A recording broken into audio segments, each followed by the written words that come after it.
నమస్తే, నా పేరు పంజ. మనం ఈరోజు పాఠ్య పుస్తక టాపిక్ చదువుదాం. పాఠ్య పుస్తకం అంటే ఏంటి అంటే టెక్స్ట్ బుక్స్. మనకి హిందీలో టెక్స్ట్ బుక్స్ వస్తుంది కదా, 6th 7th 8th 9th 10th. So ఆ టెక్స్ట్ బుక్ని మనం పాఠ్య పుస్తకం అంటాం. సో పాఠ్య పుస్తक किसे कहते हैं, దేన్ని అంటాం? సో శిక్షకి పరంపర బड़ी पुरानी है. చదువు అనేది చాలా ఓల్డ్ మెథడ్ అనమాట. पुस्तकालय में भारत में पाठ्य पुस्तकों के लिए ఓకే, లైబ్రరీని పుస్తకాలని ఏమంటాం? గ్రంథ్ అని యూస్ చేస్తాం. సో ఈ గ్రంథ్కి మీనింగ్ ఏంటి అంటే बांधना, गूंथना, नियमित रूप से जोड़ना లేదా క్రమానుసార్ రఖన. దీనికి గ్రంథ్కి మీనింగ్ 4 అనమాట. సో ఒకసారి డిఎస్సిలో గ్రంథ్ का अर्थ क्या है అని అడిగాడు. సో बांधना, गूंथना, नियमित रूप से जोड़ना या क्रमानुसार रखना, ఈ 4 ఏది ఇచ్చినా రైట్ ఆన్సర్. సో प्राचीन समय पाठ्य ग्रंथ भोजपत्रों या తాడ్పత్రం पर अंकित होते थे. ముందు ఇందులో రాసేవారు, తాడ్పత్రం మీద రాసేవారు అనమాట. इन्हें आचार्यगण अपने विद्यार्थियों के सम्मुख क्रम से प्रस्तुत करते थे. ఓకే, ముందు తాడుపత్రాల మీద రాసేసి ఉంచేవారు. ఆ తాడుపత్రాలు ఎండాక దానికి చిన్న కన్నాలు పెట్టేసి ఆ కన్నాల ద్వారా దారాలతోటి జాయింట్ చేసి ఉంచేవారు అనమాట. ఒక్కొక్క ఆకని మన బుక్ని ఎలాగ బైండింగ్ చేసుకుంటామో అలాగ వాళ్ళు తాడుపత్రాలు ఒక తాడుతో కట్టేసి ఉంచేవారు. సో ధాగేసే గూంథనేకే కారణం, దారంతో గుచ్చడం వల్లే దీనికి గూంథనా అని అంటారనమాట. గ్రంథని గూంథనా అని కూడా అంటారు. అలాగే बुक शब्द की उत्पत्ति भी जर्मन भाषा के बीक से मानी जाती है. సో ఇంగ్లీష్లో మనం దాన్ని ఏమంటాం? బుక్. ఈ బుక్ అనేది జర్మనీ భాషలోని బీక్ నుంచి వచ్చిందనమాట. బీక్ అంటే ఏంటి? వృక్ష. ఫ్రాన్సీసీ భాషా మే భీ బీక్ శబ్ద హువా హై. ఫ్రాన్సీసీ భాషలో కూడా బీక్ అనే అంటారనమాట. వృక్షకి ఛాల్, దాని అర్థం అనమాట. క్రోన్బెక్ ఏమన్నారంటే పాఠ్య పుస్తక ఆమ్తౌర్ సే अपरिपक्व छात्र के लिए लिखी जाती है. అపరిపక్వ పిల్లల్లోని పూర్తిగా పరిపక్వ తేవడం గురించి ఇది యూజ్ చేసే పుస్తకాలు పాఠ్య పుస్తకాలు. అంటే యా పాఠ్య పుస్తక సంకలిత రూप है. इसमें कई अध्याय होते हैं. ఇందులో చాలా లెసన్స్ ఉంటాయి. और इसे क्रमानुसार किया जाता है. దానికి ఒక సీక్వెన్సీలోని చెప్తూ ఉంటారు, లెసన్స్ పెడతారనమాట. परिवर्तित अध्याय के अध्ययन से पहले बात की अपेक्षा की जाती है कि छात्र पूर्ववर्ती अध्याय से हो. అంటే వాళ్ళు ముందు చదివిన లెసన్స్కి సంబంధిస్తూ కొత్త లెసన్స్ ఇస్తూ ఉంటారనమాట. ఓకే, ఎవరన్నారు ఇవన్నీ? క్రోన్బెక్. ఓకే, సో నెక్స్ట్ ఇంకో అతను ఎవరు? Carter good. ఏమన్నారంటే एक सुनिश्चित पाठ्यचर्या के अध्ययन के प्रधान साधन के रूप में एक सुनिश्चित पाठ्यचर्या के अध्ययन के प्रधान साधन के रूप में एक सुनिश्चित शिक्षा के स्तर पर प्रयोग करने के लिए एक सुनिश्चित विषय पर सुव्यवस्थित रूप से लिखी गई पुस्तक को पाठ्य पुस्तक कहते हैं. एक वह सुनिश्चित पाठ्यचर्या, सुनिश्चित विषय पर सुनिश्चित शिक्षा. సో ఇవన్నీ ఎవరన్నారు? కార్టర్ గుడ్ని. పాఠ్యపుస్తక ఆవశ్యకత. ఎందుకు పాఠ్యపుస్తక ఎందుకు అవసరం? సో ఫస్ట్ విద్యార్థిयों की दृष्टि से पाठ्यपुस्तक की आवश्यकता. ముందు విద్యార్థుల దృష్టిలోని పాఠ్యపుస్తక ఎందుకు అవసరం? సో छात्र छात्राएं अपने ज्ञान के विकास के लिए पाठ्यपुस्तक का ही సహారా లేతే हैं. పిల్లలు తన నాలెడ్జ్ పెంచడానికి టెక్స్ట్ బుక్ యూస్ చేస్తాం కదా.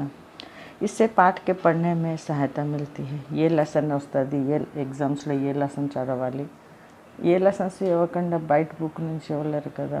సో ఆ లెసన్స్ హెల్ప్ఫుల్గా ఉంటుంది. पठित पाठ का पुनः स्मरण करने के लिए रिवीजन गुరించి पाठ्यपुस्तक से बालक के अर्जित ज्ञान को स्थायित्व प्राप्त करने के लिए వాళ్ళు పాఠ్య పుస్తక టెక్స్ట్ బుక్ నుంచి ఏదైతే నాలెడ్జ్ గ్రహించారో దాన్ని స్టాండర్డ్ చేసుకోవడానికి, విద్యార్థిयों को गृह कार्य देने के लिए హోంవర్క్ గురించి, నెక్స్ట్ భాషా శిక్షణ అంటే హోంవర్క్ ఈజీగా చేసుకోగలుగుతారు. ओके, भाषा शिक्षण के विशिष्ट उद्देश्यों को प्राप्त करने के लिए ओके। नेक्स्ट, उत्तम पाठ्य पुस्तक पाठ्यक्रम निर्धारण में सहायता होती हैं।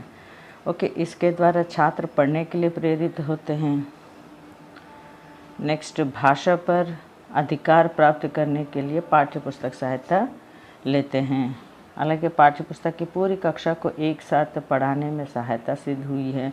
इससे समय और श्रम की बचत होती है. सो इलाका విద్యార్థి की दृष्टि से, ఇప్పుడు అధ్యాపक की दृष्टि से, టీచర్ की పరంగా ఎలాగ ఇంపార్టెంట్ అంటే एक साधारण अध्यापक के लिए पाठ्य पुस्तक मार्गदर्शक का काम करती हैं. ओके, मार्गदर्शक का काम करती हैं. ओके, और गाइडेंस ఇవ్వడానికి ఉపయోగపడుతుంది. अध्यापक को इस बात का ज्ञान होता है कि उसे कक्षा में यह काम करवाना है. ఆ బుక్ ద్వారా తెలుస్తుంది ఏ లెసన్ వాళ్ళకి ఎక్స్ప్లెయిన్ చేయాలి, ఏటి చదివించాలి అని. यह जाना जाता है कि आयु और स्तर के अनुसार बालकों को कितना ज्ञान देना है. ఏ వయసులో ఉన్న పిల్లలకి ఎంత నాలెడ్జ్ ఇవ్వాలో కూడా టీచర్స్కి దీనివల్ల తెలుస్తుంది టెక్స్ట్ బుక్ ద్వారా. एक निश्चित कार्य होता है कि वर्ष भर में कम से कम इतना तो करवा ही दिया जाए.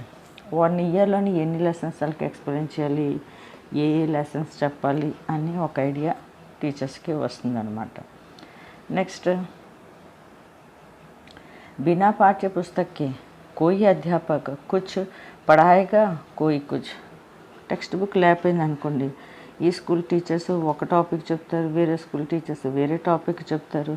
సో పిల్లలందరికీ ఒకేలాగా టాపిక్ ఉండదు, వేరే వేరేగా ఉంటుంది. సో పబ్లిక్ ఎగ్జామ్లో వాళ్ళకి చాలా ఇబ్బంది పడుతుంది అనమాట. సో కहीं అధిక పढ़ाया जाएगा तो कहीं कम. కొన్ని చోట్ల ఎక్కువ చెప్తారు, కొన్ని చోట్ల తక్కువ చెప్తారు. సో వాళ్ళకి ప్రాబ్లం వస్తుంది. అందుకే టెక్స్ట్ బుక్ అవసరం అన్నమాట. పాఠ్య పుస్తక ఉద్దేశ్యం ఏంటి? సో పాఠ్య పుస్తక उद्देश्य ఏంటి అంటే, फर्स्ट वन, पाठ्य पुस्तक का सबसे बड़ा उद्देश्य यही है कि यह भाषा संबंधी सांस्कृतिक उद्देश्यों को पूरा करे. ओके, और उसके भीतर समाज में सांस्कृतिक जीवन की झलक मिले. लोगों के रीति रिवाज, तौर तरीके, इच्छाएं, उपाकांक्षाएं, प्रेरणाएं, राष्ट्रीय चरित्र, इन सब का दिग्दर्शन पाठ्य पुस्तक के द्वारा हो. ओके, మన భారతీయ సంస్కృతి పరంగా ఏటేటి ఉన్నాయి, ఓకే, మన సమాజ్ మే సాంస్కృతిక జీవన్ కి ఝలక్ ఏంటేంటి వాళ్ళు. ఇప్పుడు మనం ఇక్కడ ఉన్నాం ఆంధ్ర, సో ఉత్తరాఖండ్, ఓకే, యూపీలోని, ఉత్తరాఖండ్లోని, కాశ్మీర్లోని వాళ్ళు ఎలా ఉంటారు, వాళ్ళు ఎలా చేస్తారు అవన్నీ తెలియాలంటే పాఠ్యపుస్తకాల ద్వారా ఒక్కొక్క లెసన్ పరంగా మనకి ఎక్స్ప్లెయిన్ చేసి చెప్తూ ఉంటారు అన్నమాట. లోగోంకే వాళ్ళ రీతి రివాజ్ ఏంటి, తౌర్ తరీకా ఏంటి, వాళ్ళు ఆకాంక్ష ఏంటి, ఓకే, ప్రేరణ ఏంటి, ఇవన్నీ ఒక టెక్స్ట్ బుక్ల ద్వారా తెలుసుకుంటారు అని. నెక్స్ట్, पाठ्य पुस्तक की विषय वस्तु का चयन छात्रों के मानसिक स्तर के अनुरूप होना चाहिए. వాళ్ళ టెక్స్ట్ బుక్ పిల్లల మానసిక లెవెల్ బట్టే ఉండాలి. उनके मानसिक शक्तियों का विकास हो. సో వాళ్ళ మనోబలం పెరగాలన్నమాట. बालक में ज्ञान क्षेत्र के विकास की क्षमता होनी चाहिए, नॉलेज పెరగాలి. ఓకే, నెక్స్ట్ అంటే विचार प्रक्रिया उच्चारित हो सके. Main points अनమాట. कल्पना शक्ति का विकास हो, विषय विविधता और शैली विविधता అంటే వేరే వేరే టాపిక్ల మీద ఉండాలి. నెక్స్ట్ అంటే సౌందర్య అనుభూతికి భావన వాళ్ళు ఉండాలి. ఒకరి మీద ఒకరికి రెస్పెక్ట్ అలాగా కూడా ఉండాలి. मनोरंजनగా ఉండాలి. ओके, पाठ्य पुस्तक में ऐसी क्षमता होनी चाहिए कि बालक प्राप्त ज्ञान को ఎలాగైతే వాళ్ళ జ్ఞానాన్ని సంపాదిస్తారో అది వ్యవహారిక రూప్ में दे सके. వాళ్ళ జీవించే లైఫ్లోనే అది ఎలా యూజ్ చేయాలో తెలియాలి. ఓకే, నెక్స్ట్ స్వాధ్యాయకి రుచి వికసిత్ హోనీ चाहिए, సెల్ఫ్ స్టడీ కూడా ఉండాలి.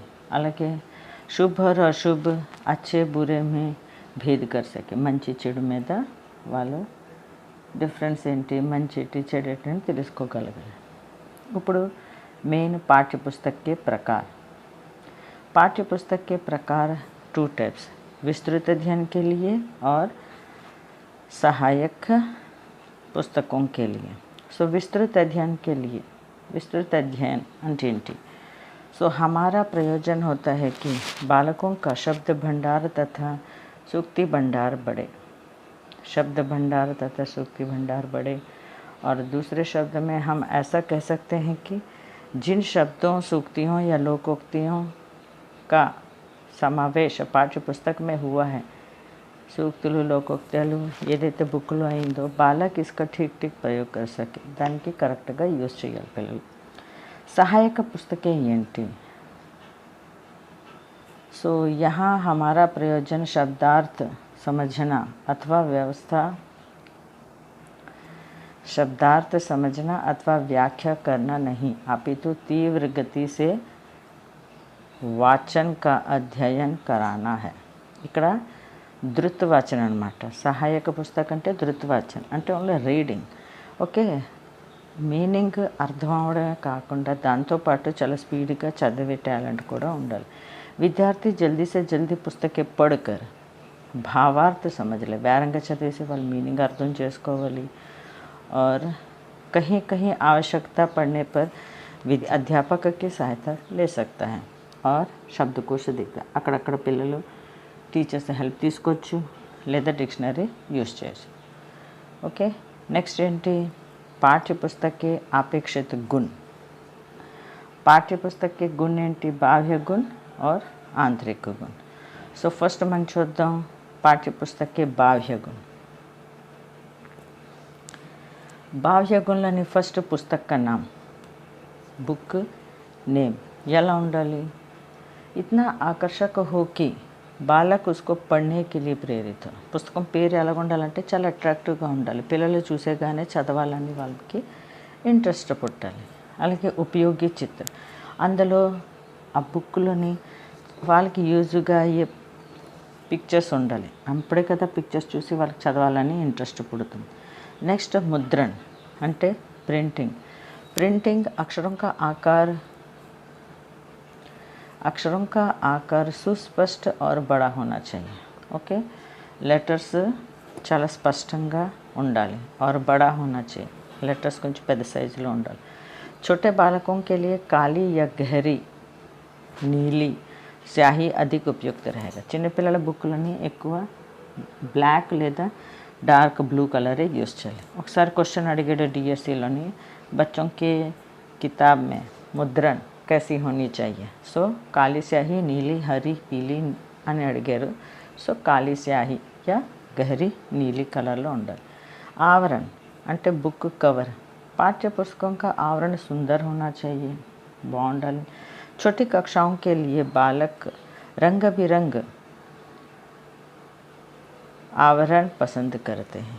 చిన్నపిల్లల పుస్తకం బయట ఓన్లీ ఒకటే కలర్ అయితే వాళ్ళకి చూడడానికి బాగుండదు. సో కలర్ఫుల్గా కనిపించేటట్టు ఉండాలి దాని కవర్ అన్నమాట. నెక్స్ట్ కాగజ్, ఆ బుక్ తాలూకా పేపర్ ఎలా ఉండాలి? कागज ना बहुत पतला हो और ना ही ऐसा हो कि जिसकी चमक आँखों पर पड़े.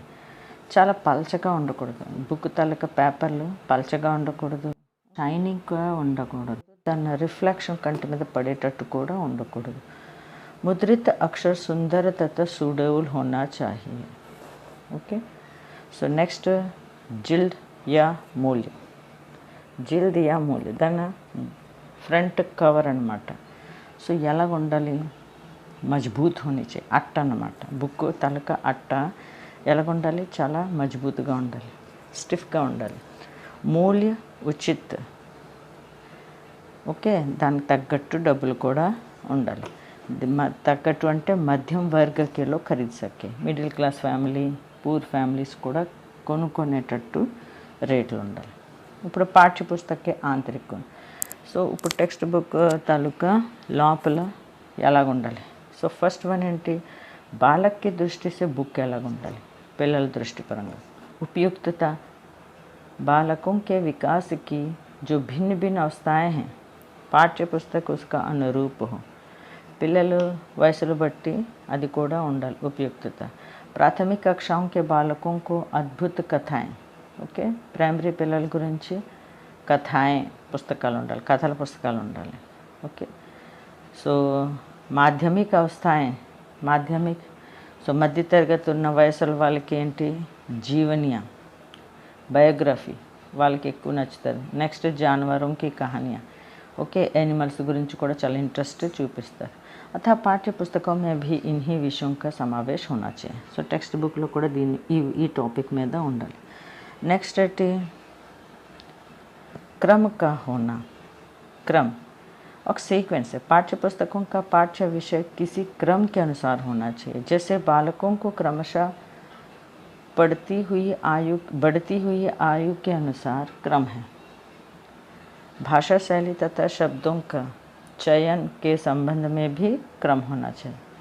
సో భాషా శైలిలో కూడా ఒక సీక్వెన్సీ లాగా ఉండాలన్నమాట. पाठ्य पुस्तकों की भाषा ना तो అత్యంత सरल होनी चाहिए. ఆ టెక్స్ట్ బుక్ లాంగ్వేజ్ చాలా ఈజీగా ఉండకూడదు, చాలా కష్టంగా కూడా ఉండకూడదు. धीरे धीरे सरलता से जटिलता की ओर बढ़ती रहनी चाहिए. ఓకే సరళత సే జటిలత అంటే చాలా ఈజీగా ఉంటూ మెల్లిమెల్లిగా దానికి హార్డ్ చేస్తూ ఉండాలి. అప్పుడు పిల్లల్లోనే అన్ని జ్ఞానం పెరుగుతుంది అన్నమాట. నెక్స్ట్ అభ్యాస్. जिन शब्दों का बालक पहले पढ़ चुके हैं, అభ్యాస్ అంటే ప్రాక్టీస్ కదా, ఆల్రెడీగా ముందు లెసన్స్ ముందు క్లాస్లోనే వాళ్ళు చదువు ఉంటారో ఉనకా వ్యవహార్ ఆగే కే పాఠం మే కియా జాయే. సో దాని తాలూకా కొన్ని టాపిక్స్ అని వర్డ్స్ అని నెక్స్ట్ లెసన్లో ఉండేటట్టు చూసుకోవాలి. సో దానివల్ల వాళ్ళకి అలాగా ప్రాక్టీస్ అవుతూ ఉంటుంది అన్నమాట. నెక్స్ట్ సార్థకత ఏంటి అంటే पाठ्य पुस्तक में ऐसे वाक्य ना हो जो अलग से दिखे और जिनका आपस में कोई संबंधी ना हो. तो అది వేరే వేరే వర్డ్స్ ఉంటూ దానికి ఒకటి రిలేషన్గా ఉండకుండా ఉండాలి. అంటే పాఠ్య విషయం ఏకతా హోనీ चाहिए. లెసన్స్లోనే ఒక యూనిటీలా ఉండాలన్నమాట. एक अनुच्छेद दूसरे अनुच्छेद से ఒక పారాగ్రాఫ్ రెండో పారాగ్రాఫ్తో एक वाक्य दूसरे वाक्य से संबंधित होना चाहिए. ఒక పారాగ్రాఫ్ రెండో పారాగ్రాఫ్ తోటి, ఒక సెంటెన్స్ రెండో సెంటెన్స్ తోటి ఒక సంబంధం అయి ఉండాలన్నమాట. ऐसा होने पर ही पाठ्य पुस्तक में सार्थकता संबंधित गुण आएगा. నెక్స్ట్ రోచకత, ఇంట్రెస్ట్ అన్నమాట. పిల్లలకి पाठ्य विषय ऐसा हो जिनमें विद्यार्थी की रुचि हो. సో లెసన్ టాపిక్ ఎలాగ ఉండాలంటే పిల్లలు చాలా ఇంట్రెస్ట్ పుట్టాలి వాళ్ళలోనే. విషయ వివిధత అంటే వేరే వేరే టాపిక్ల మీద కూడా లెసన్స్ ఉండాలన్నమాట. అలాగే ఉచిత పరిమాణమే కవితాओं का होना. उचित परिमाण में कविताओं का होना అంటే पाठ्य पुस्तक में यथेष्ट परिभाषा में कविताएं भी होनी चाहिए. पोएम्स ఉండాలి కానీ प्रारंभिक अवस्था में बातचीत तथा साधारण तुकबंदी की कविताएं रखी जाए. స్టార్టింగ్ క్లాసెస్ చిన్న పిల్లలకి చిన్న చిన్న రైమ్స్ 3 लाइन्स 4 लाइन्स లాంటివి ఉండాలి. और बाद में धीरे धीरे वर्णनात्मक तथा रचनात्मक कविताओं की होनी चाहिए. సో తర్వాత పెద్ద క్లాస్కి వెళ్ళేసరికి ఇప్పుడు మనకి కబీర్ దాస్ దోహేలాడిది, ఓకే సూర్దాస్ దోహే లాంటివి రాను అలా పెరుగుతూ ఉండాలన్నమాట. भिन्न भिन्न प्रदेशों से संबंधित होना चाहिए. ఆ లెసన్స్ ఆ టెక్స్ట్ బుక్లో లెసన్స్ వేరే వేరే దేశ అంటే వేరే వేరే ప్లేస్ల నుంచి రిలేటెడ్గా అయి ఉండాలన్నమాట. దాని గురించి పిల్లలు తెలుసుకుంటారు. అలాగే సాహిత్యకి సభీ ధారాంక సమావేశం. సాహిత్య అంటే లెసన్స్ ఉండాలి, లెటర్ రైటింగ్ లాగా తెలియాలి, కవితలు అంటే ఏటో తెలియాలి, ఓకే జీవని అంటే ఏటో తెలియాలి. సో దానికి సంబంధించి అన్ని లెసన్స్ టెక్స్ట్ బుక్లో ఉండాలి. మౌలికతకి రక్ష ఉండాలన్నమాట. ఏం చేస్తారు లేఖకులు చాలా షార్ట్ చేసేస్తారు లేదా వాళ్ళ వర్డ్స్ తోటి యూజ్ చేస్తారు. इसकी रचना की सारी మౌలికత నష్ట हो जाती అలాంటప్పుడు ఆ పోయం తాలూకా రియాలిటీ ఏంటో అది పోతుందన్నమాట. అది లేకుండా చూసుకోవాలి.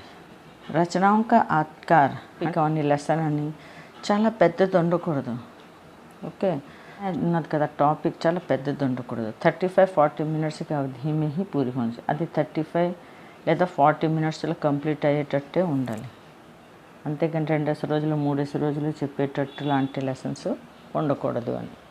ఓకే, नेक्स्ट ఇప్పుడు पाठ्यपुस्तक की दृष्टि से पाठ्यपुस्तक की दृष्टि से विषय वस्तु का प्रस्तुतिकरण ज्ञात से अज्ञात की ओर, स्थूल से सूक्ष्म की ओर होना चाहिए. पाठ्यपुस्तक दृष्टि से ఎలాగ ఉండాలి? ज्ञात से अज्ञात. ఫర్ ఎగ్జాంపుల్ మన టేబుల్స్ ద్వారా మల్టిప్లికేషన్ నేర్చుకుంటాం. టేబుల్స్ తెలిసిన మల్టిప్లికేషన్ రావు, సో టేబుల్స్ ద్వారా మల్టిప్లికేషన్ నేర్చుకోవడం అనమాట. అలాగే స్థూल से सूक्ष्म की ओर होना चाहिए. सेकंड पॉइंट ఏంటి? पाठ्य पुस्तक में ऐसे पाठ्य रखे जाए जिनका संबंध अन्य विषय से हो. లెసన్స్లోని వేరే సబ్జెక్ట్స్ గురించి కూడా చెప్పుకోవచ్చు. For example science, social, English literature. అలా మన హిందీ సబ్జెక్ట్లోని ఒక్కొక్కసారి సైన్స్ చెట్లు మొక్కల గురించి చెప్తూ ఉంటుంది ఒక లెసన్. అలాగే ఒక్కొక్కసారి చంద్రుడి గురించి, సూర్యగ్రహణం గురించి కూడా హిందీలోని లెసన్స్ ఉంటుంది అనమాట, వేరే వేరే సబ్జెక్ట్ మీద. నెక్స్ట్ पाठ्य पुस्तक के पाठ्य उद्देश्यात्मक ना हो. అంటే बालकों को कहानियाँ अच्छी लगती हैं, उन्हें जो कुछ कहना है कहानी के माध्यम से कहा जा सकता है. ఓకే, పిల్లలకి స్టోరీ ఇష్టం, వాళ్ళకి ఏది చెప్పాలన్న స్టోరీ ద్వారా చెప్పచ్చు. नेक्स्ट पाठ्य पुस्तक की विषय वस्तु छात्रों में जिज्ञासा जागृत करे. తెలుసుకోవడానికి వాళ్ళకి ఉత్సాహం పెరగాలి, అలాగ ఉండాలి.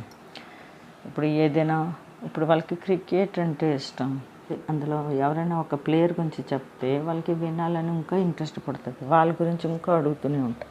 సో అలాగా వాళ్ళు జిజ్ఞాస పెరగాలి. पाठ्य पुस्तक में पाठ ऐसे हो जो बालक की अनुभव పరిధి మే హో.